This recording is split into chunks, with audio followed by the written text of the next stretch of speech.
J'espère surtout qu'on aura en face de nous des interlocuteurs qui comprennent ce qu'est le commerce.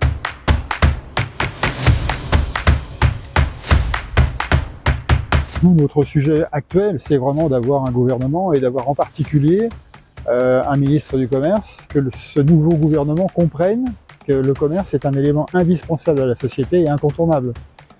Maintenant, dans ce cadre, la Fédération du commerce coopératif et associé, elle a évidemment son mot à dire. Et donc, on a aussi le souhait d'être présent dans toute discussion qui peut s'orienter sur notre avenir, en particulier sur la simplification, effectivement, sur les reprises d'affaires. Enfin, il y avait un certain nombre de points qui avaient été évoqués et que nous souhaitons, bien entendu, poursuivre. Il n'est pas question de remettre tout à zéro sous prétexte que d'autres interlocuteurs sont en face de nous.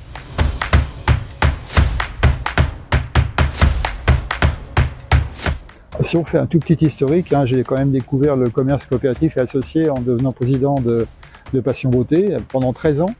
On défend vraiment un modèle total économique différent. Ma première conviction était que la FCA n'était pas suffisamment connue et reconnue. Et ma première démarche a été de faire en sorte qu'on avance sur ce sujet-là en priorité. Il se trouve qu'on a changé de délégué général et qu'Olivier Rutia est venu me rejoindre. On a fait un travail important sur les 3 premières années. La fédération, elle a pris de l'ampleur, puisque quand on regarde simplement, si on prend des chiffres, de façon très pragmatique, c'est une évolution qui existe depuis plus de 10 ans.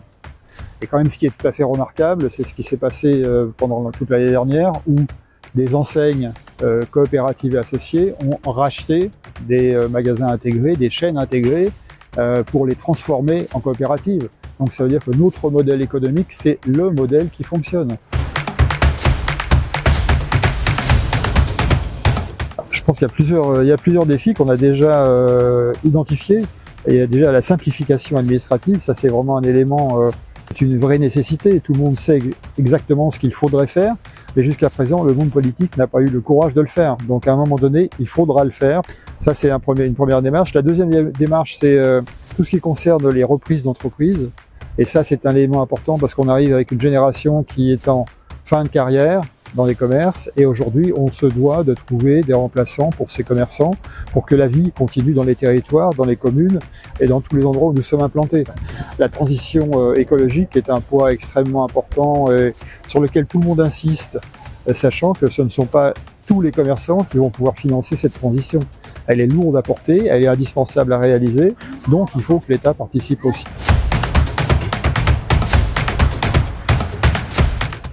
Je pense que ce qui est le plus important dans le commerce coopératif et associé, c'est sa structure, sa façon de fonctionner.